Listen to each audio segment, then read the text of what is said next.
Albert malah berlawanan. Albert maksudnya Kabuki. Kabuki malah berlawanan.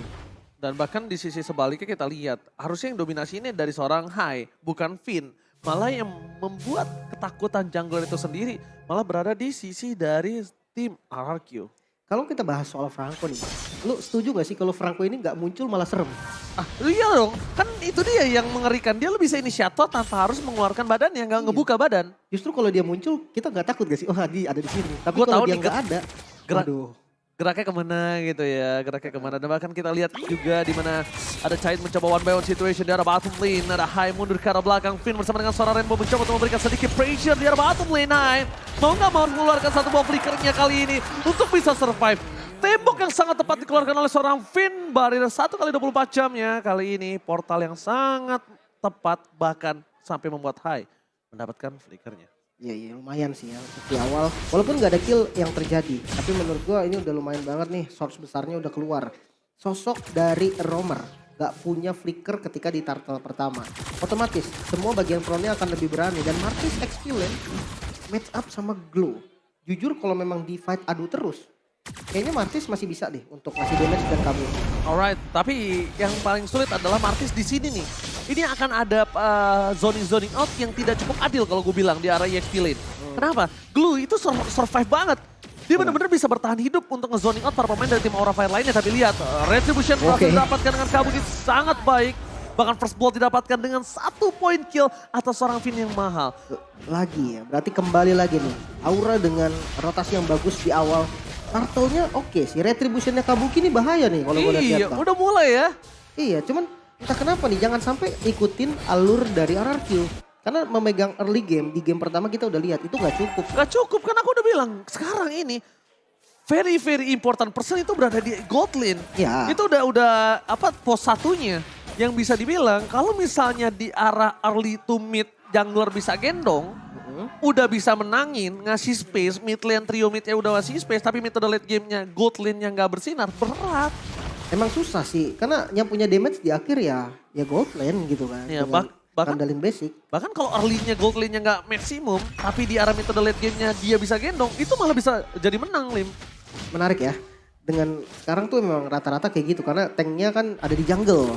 Bahkan kita lihat kayak Albert pakai Pakito pun, sebenarnya dia bukan carry utama Bang. Yes bener, aku juga setuju. Carry utamanya akan ada tetap di Skylar. Pos satunya udah tetap di Skylar, ini posisi very important personnya di Skylar. Dan bahkan kalau misalnya kita lihat, Aura Fire ini agak lebih cepat rotasinya, Facehugger balik lagi dan untuk yang belum silakan Lim. Wah lihat kan, yang tadi Skylar dia gak ambil penet sama sekali Bang. Yes. Dia ngambil full Regen. Tapi kalau kita lihat dari embelnya Chait, ada 1 poin penetrasi. Ini yang sempat tadi gue ngobrol juga sama Bang. Watch tapi dikeluarkan begitu saja dan menjadi pilihan utama dan hilang. Hai, memberikan blow di Albert juga seorang Skylar, fokus ke Skylar tapi lihat flicker save the day. Membuat seorang Kabuki bahkan gak bisa melakukan following up di arah bottom lane. Double kill, Facehugger dengan power hero-nya, ingat. Facehugger 1 season bahkan dia hampir tidak dikasih Farsha-nya di MPL beberapa waktu lalu. Tapi lihat Albert. Misklik yang dilakukan, sayang sekali tidak bisa menurunkan Facehugger dari burung Ferdiamson. Iya, bulung ya. Tapi Turtle yang lagi-lagi di setup sama Aura. Dan RRQ sebenarnya punya PR, tapi Rainbow mancing man yang mantap. Berhasil didapatkan, lemah di garis depan. Hai menjadi pilihan utama, tapi lihat adu Retribution dari seorang Albert bersama dengan seorang Kabuki. Siapa yang berhasil mendapatkannya? One shot dan Retribution ditahan oleh seorang Albert. Finn membuat segalanya lebih manis dan lebih mudah untuk seorang Albert. Finn save the day. Sang kapten pastinya dari RRQ yang membeli waktu dengan wall charge-nya, namun di sisi lain Chait dia dapetin full dari plating turret Bang. Ini juga menjadi bahaya karena kita tahu Claude yang memang udah dapetin 2 item power spike-nya, Demon Hunter Sword dan juga Golden Staff itu bisa ngasih damage yang benar-benar gila dan bahkan trade-nya sama turret. Ini terbilang rugi sih sebenarnya untuk di awal game kayak gini. Iya, tapi kita lihat agak sedikit pergerakan yang kurang fleksibel nampaknya dari seorang Chait ya. Dia harus segera rotasi sih. Bahkan kita lihat di arah bottom lane, Fluffy terperangkap begitu saja. Ada Rainbow dan Decimet! Hilang langsung membuat para pemain dari tim Aura Fire. Mereka harus sadar Fluffy tidak boleh terbuka positioningnya. Para pemain dari tim Aura Fire harus memberikan waktu untuk seorang Chait. Albert di belakang sana, dia berani banget untuk mengadu 1-1 dengan seorang Kabuki. Tapi untungnya Hai terdeteksi. Kalau Hai tidak terdeteksi itu mungkin Albert masih bisa dive in. Menarik memang ya dengan sebenarnya mungkin metode yang dilakukan sama Aura Fire memang seperti ini. Namun Watchers ternyata Mas. Oke, Watchers dikeluarkan. 1 poin telah didapatkan. Para pemain dari tim Aura Fire kali ini mereka mencoba untuk memberikan sedikit pressure terhadap seorang Kabuki. Tapi masih ada Facehugger. Mencoba untuk membalikan kembali keadaan. Atau ingatkah kalau Facehugger tadi di war di area bottom lane yang dimenangkan oleh RRQ, Facehugger membalikan dengan 2 point kill.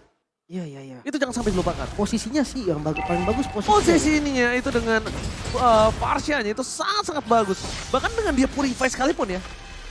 Walaupun dia dengan Purify, dia bukan flicker loh. Iya. Mungkin mau nggak mau ya nanti Watchers flicker Mas. Dari Finn dan Renner lumayan sakit sebetulnya. Dan balik lagi Aura sekarang lagi memegang keuntungan nih dari vision mapnya karena satu turret udah hancur dan conceal play. Ini yang memang mereka butuhkan. Tapi mereka butuh target besar. Udah nggak boleh lagi makan Finn. Oke, mereka tunggu target yang cukup besar tapi Fluffy tidak boleh ngebuka seperti itu lagi. Kalau nggak bareng sama Hai. At least kalau Fluffy-nya terkena poking, ada Bloody Hand yang dikeluarin. Bisa di-commit ya? Yes. Sebenarnya mungkin jangan sampai di-poke tapi nggak balas poke Bang. Itu yang bahaya. Yes, jadi kayak nggak adil pertukaran darahnya. Bener, nantinya dia akan dipaksa recall dan sebagainya. Dan bahkan itu akan posisi 4 versus 5. Alright, kali ini kita lihat Kabuki yang berada di garis depan terlebih dahulu. Langsung ada Bloody Hand Lemon yang menjadi target utama. Split membuat Lemon mencoba bertahan tapi ternyata tidak bisa terlalu lama dengan decimate yang dimiliki tim Aura. Kabuki dipaksa untuk mundur. Kabuki gak memiliki darah untuk bisa mengadu retribution. Tapi di sisi sebaliknya, Fluffy, Cair tidak mau tim fight lebih dalam lagi. Cair sedikit terlalu terburu-buru untuk masuk. Dia butuh stacknya dan sekarang Cair bisa bersinar. Tidak ada wall charge, dia punya sprint, dia punya blazing duet. Tapi ternyata Cair gak masuk. Ini harusnya kesempatan maksimum. Ini harusnya kesempatan yang mahal untuk Cair bisa masuk loh. Iya. Itu Cair free banget. Mungkin memang niatnya untuk reset doang Bang. Dan Kabuki hampir saja bisa ditumbangkan, dapetin satu turret. Dan seperti kita tahu kenapa Albert tadi semangat banget Bang ya. Atau sedikit grogi dari retri. Iya. Kita tahu ya, dilihatin emang begitu ya. Ditonton oleh ini support system terbaik. Tapi Cair, kalau sekarang ini bukan waktu yang baik. Ini bukan waktu yang baik, bahkan dari tadi yang dia lakukan menurut aku. Dia membuang waktu yang harusnya dia bisa dapetin gold di sisi lain. Bisa farming, bisa ngelakuin split push mungkin. Malah kita melihat kok malah Kabuki yang nge-split gitu kan. Yang harusnya sosok Kabuki tadi ya udah recall aja. Terus dia langsung balik lagi ke turtle, Cairnya yang turun. Karena kita anggap apa? Mereka under kondisi gold. Mereka butuh gold itu. Dan mereka butuh Cair untuk dapetin banyak banget gold dengan item yang cukup mahal dari Bloody Hand. Iron Hawk yang sangat maksimal. Finn, Watchers dibalikan kembali ke arah mundur ke arah belakang. Cair masih bermain dengan safety kali ini. Tapi para pemain dari tim Aura Fire mereka sepertinya tidak akan dilepas begitu saja. Finn dan strike for defensive Cair. Blazing duet hanya untuk defensif. Sedikit pergerakan yang cukup sayang sekali bahkan mereka harus kehilangan high-nya. Agak maksa sih Bang. Ini kalau bisa kita bilang bukan hanya maksa. Kalau lihat based on game yang pertama, yang satu Blazing Duet for offensive, sekarang for defensive. Kasusnya beda. Lihat bahkan para pemain dari tim Aura mereka udah nggak bisa bertahan lagi. Source skill yang habis, nggak ada Feather Restrict. Gimana caranya mereka bisa mengcover? Mungkin di war yang tadi ya, pertama satu Source Blazing Duet yang udah keluar. Entah kenapa Blazing Duet kan udah keluar nih. Tapi tiba-tiba kita ngelihat Hyde yang masih nyoba Iron Hook Bang. Emang nggak kena siapa-siapa, tapi tetap susah. Tapi lihat Tel ini masuk terlalu dalam, Finn. Memang sering terjadi seperti itu.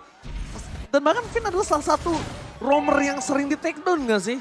Ya sebenarnya mungkin gini ya. Most dead dia tuh salah satu roamer most dead ya. Kalau gue coba pikirin nih apa yang coba dilakukan Finn.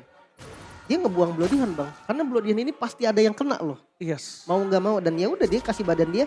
Dan kalau dari segi item nih. Ternyata dari kedua XP lane nih Lemon dan juga Fluffy. Fluffy pakai Fury Hammer nih buat nambahin penetrasinya. Tapi nextnya lebih ke item defense seperti Dominance dan Molten Essence yang bisa mempercepat clearnya. Mungkin satu Bloodlust kali ya. Yang enak juga untuk sustain. Tapi kalau memang mau damage ke arah Hunter Strike berarti. Sementara kalau Lemon ya kita tahu Glow lah. Curse Helmet, Dominance, item-item yang di base-nya adalah item defense. Itu udah berfungsi banget karena dia mainnya pakai max health. Yang bikin dia nanti lebih enak lagi, lebih sakit juga. Right. World kali ini dibuka terlebih dahulu oleh para pemain dari tim RRQ yang masih jauh. Aura Fire Bisa dengan ini? sangat cepat dan dia bisa dapetin Lord kali ini. Retribution didapatkan oleh seorang Kabuki dengan sangat mudah dan Wild Shot dikeluarkan begitu saja. Beda dari Stefan defensif tapi High terbelakang di depan sana. Mendapatkan 1 buah poin kill atas Romer. It's okay. Facehager. It's okay, no problem. Tapi lihat di arah bottom sana. Lemon. Facehager masih mau lebih dan di follow up oleh seorang Albert. Ditukar dari seorang Albert dan di sini Albert juga menjadi korban jiwa. Double kill from Rainbow. Chait. Akhirnya Chait bersinar dengan ada offensive game yang dimiliki dan ternyata Kabuki tertinggal. Damage yang diberikan dan bahkan benar-benar dimainin kucing-kucingan di depan sana oleh seorang Rainbow. Oh di side-nya sih yang mungkin agak kurang tepat tadi ya untuk ngejar ke arah Rainbow. Karena ya kita tahu Benedetta damage-nya nggak seberapa. Dia nggak bisa burst damage dan dengan dapatnya Lord, Aura Fire malah kehilangan inner turret-nya. Ini yang bahaya. Lagi-lagi Hai yang udah bagus tadi dia jadi korban. Dia jadi Cukup tumbal. satu, udah. Ya, Cukup sisanya satu kan? mundur. Mundur, reset karena Rom yang tumbang, ya uts gitu loh. Hidupnya juga cepat kok. Tapi masalahnya ya dengan Lord yang kali ini mereka dapatkan. Paling nggak tujuan mereka harus dapetin inner turret-nya dulu nih. Apakah cuma satu inner turret yang dapat? Kalau misalkan satu itu bakal jadi rugi banget. Alright, tapi di arah top lane sana Lemon mencoba untuk menahan Lord agar tidak masuk ke arah turret yang dimiliki dari tim RRQ. Mencoba untuk menutup begitu saja Facehager. Udah tidak ada lagi Vader effect yang dimiliki, sedangkan Skylar dengan sangat cepat, dengan sangat instan melahap seluruh Lord di arah top lane. Aura Fire mendapatkan Lord tapi Aura Fire belum bisa mengejar dari segi gold. Lim. Wah ini sebenarnya ya defense yang dari RRQ lakukan tadi itu terbilang bagus juga. Tapi entah kenapa using Lord dari Auranya juga masih belum maksimal. Yang pertama dia nggak 3 lane. Terus untuk pemilihan siapa yang ngisi di laning yang ada Lordnya. Menurut gue masih desainnya kurang tepat dari segi hero power ya. Oke, tapi lihat Albert dengan damage yang diberikan terlalu banyak. Tapi Bloody Hand telah dikeluarkan, ini dia. Bloody Hand yang sengaja dikeluarkan bersama dengan Watchers. Tapi no follow damage yang dimiliki dari tim RRQ membuat tim Aura masih bertahan. Tidak ada sama sekali follow up dan bahkan pertukaran damage yang tidak cukup adil kalau bisa aku lihat. Ya dan akhirnya tidak dapetin satupun inner turret dari Aura ya. Sementara ketika tadi Lordnya didapetin sama Aura dan Kabuki ada sedikit misplay jadi tumbang. RRQ dapat satu loh di bagian bottom lane. Dan ini malah keuntungannya malah ke arah RRQ. Yang dapat Lord Aura tetap yang untung RRQ. Iya. Dengan using yang gak bagus dan semakin late game. Oke, Cloud semakin dahsyat, Parsia semakin enak. Tapi jangan lupakan Albert yang udah dapetin power spike dari itemnya bisa langsung numbangin Cloud ataupun ke arah Parsia secara mudah. Instant pick off. Yes, double jab. Double jab. Ya kan kita bakal lihat para pemain dari tim Aura mereka memberikan EXP lane-nya bersama dengan tim RRQ. Tapi Lemon melihat posisi dari seorang Facehager di garis depan. Lemon benar-benar membuat seorang Facehager ini ketakutan. Tapi Rainbow di depan sana memancing keributan. Aaron Hookah berhasil. Lemon mencoba mendapatkan Fluffy dan ternyata masih berhasil hidup. Udah ada informasi diberikan, tidak ada ultimate dari seorang Lemon. Rainbow di garis depan, Flicker digunakan untuk defensif. Permain dari tim Aura Fire, Chait Mustang. Aaron Hook yang sangat luar biasa manis dan Bloody Hand-nya kali ini ternyata belum maksimal. Sedangkan dari seorang Chait Sakratul Maut, Chait mundur ke arah belakang. Sprint pun bakal digunakan, double kill from Skylar. Membuat para pemain dari tim Aura gak bisa masuk lebih dalam lagi. Kayaknya udah harus pilih-pilih target sih untuk sekarang. Udah nggak bisa lagi nih ngebuang Bloody Hand ke arah Finn, apalagi dengan follow up damage yang nggak pas tadi ya, timingnya kurang. Kelihatannya kayak belum siap gitu sih. Tadi dari Chaitnya masih lumayan jauh. Terus dari Parsia nggak mungkin dikasih ter-extract. Dan Lord yang di setup sama RRQ. Lagi-lagi Kabuki mungkin saja untuk melakukan steal. Tapi Lemon udah ngezoning di bagian depan. Tapi bukan hanya itu. Lemon melakukan zoning out. Tapi yang lebih mahal adalah Lemon berhasil ngebuat Chait ter-take down. Itu lebih mahal. Tidak ada power dari Blazing Duet. Bahkan Kabuki di zoning out. Lemon masih mau lebih. Di sisi sebaliknya Kabuki ter-take down bersama dengan seorang Chait. Dua hilang di saat Lord diamankan oleh tim RRQ. Ini bencana untuk tim Aura Fire. Wah, lagi-lagi dominasi dari early selalu dipegang oleh Aura Fire. Namun kenapa setiap mid game masuk dari mid ke late gamenya terlihat sangat berantakan. Bener kan? Dan bener-bener nggak bisa ngelakuin apa-apa. Early-nya tuh kuat banget. Tapi mid to late game-nya itu berat banget. Sedangkan Federation udah dikeluarkan loh, Lim. Wah, Lordnya masih jalan Lordnya masih jalan. Dibalas dengan satu Mariner Apathy. Ini mencoba untuk mendapatkan satu buat turret dari top lane. Aura Fire. Mereka tidak memiliki power of high ground. Fluffy harus sudah mulai sabar. Sedangkan dari seorang Albert bersama dengan Skylar mendorong dua wave secara bersamaan di dua lane yang berbeda.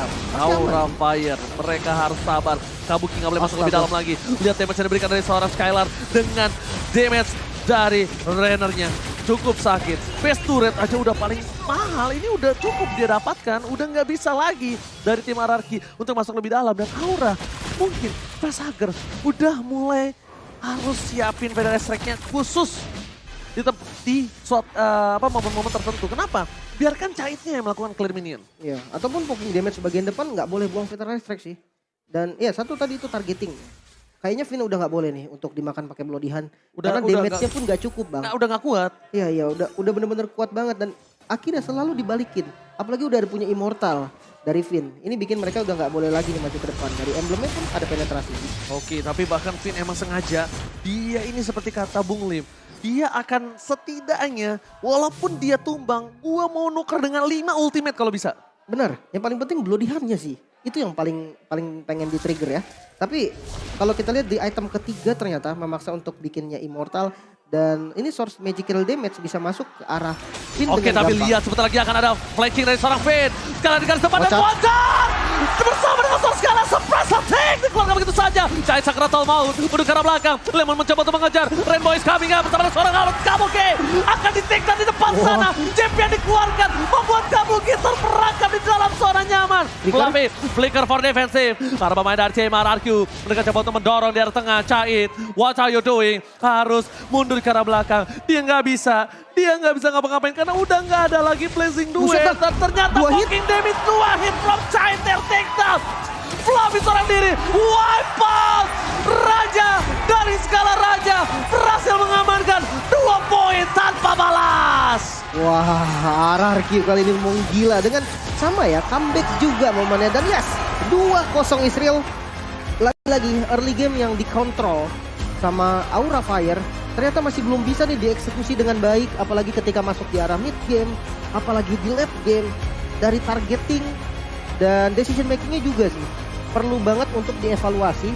Karena entah kenapa pegang early game itu gak mudah sebenarnya bang. Benar. Tapi kalau late gamenya tiba-tiba gak bisa berjalan dengan baik. Ya kayak apa yang udah kita usahain dari awal tuh dibuang sia-sia bang. Dan itu dia yang gue bilang sama lo sebelum game 2 mulai. Gue ingetin lagi. Early digendong sampai mid oleh jungle. Tapi mid to the late game-nya dari seorang god lane gak catch up. Atau gak bisa melakukan following apa yang dibuat. Atau membuat item-item yang seharusnya dia udah jadi lebih dahulu. Dia gak bakal bisa catch up. Dan lihat. Kurang damage dan sebagainya. Akhirnya mulai terasa ya. Cait bener-bener gak punya damage di sini. One by one situation dengan seorang Skylar pun. Butuh berapa damage? 2 kali tembak. 2 kali tembak.